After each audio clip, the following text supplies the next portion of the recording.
For years, I've been hearing about the demise of the Pittsburgh Steelers. I played a role in this comedy myself. They don't have a quarterback. They don't have a running back.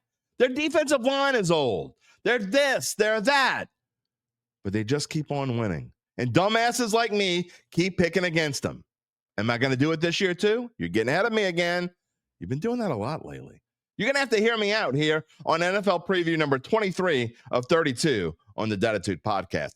Think about this for a minute. If you are 40 years old, the last time the Pittsburgh Steelers had a losing record, well, you were in your first semester of college or screwing around and going to bars or eating McDonald's every night. You know what I mean. You catch my drift.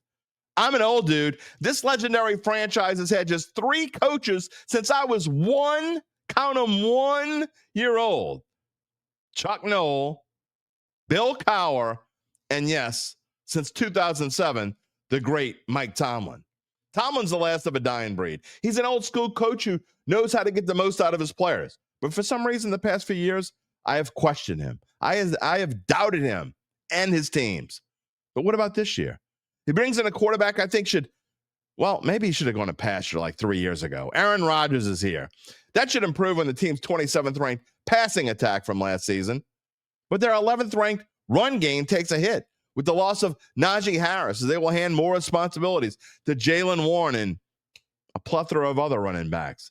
Jaylen Warren is listed as never having started a game in his 3-year career and has rushed for an average of about 555 yards a season. Pittsburgh did trade for one of the league's best receivers in DK Metcalf, and he quickly should become Rodgers' top target. Should, would, could. I'm sure he is. But is that enough for me to crown this team as an offensive juggernaut? What's a bit more concerning is their defensive ranking. Okay, it was 12th last year. That's fine enough. But it's 12th. That's the best that they have done since 2020 in yards allowed per game. TJ Watt is all world. He started all 17 games for the second consecutive season. The schedule starts easy enough with games at the Jets. Those schedule makers have a sense of humor, don't they? Seattle at home, at New England, and at Dublin for a game against the Vikings before a very early bye week. Sure, great start, but what worries me is this last 6 games. They're about as tough as it gets. You got Cleveland sprinkled in there, but you also got the Buffalo Bills. You got at the Baltimore Ravens, at Detroit. You finish at home against Baltimore. In the end, here's the deal. I bet against Tomlin and lost. I rarely fight with a streak.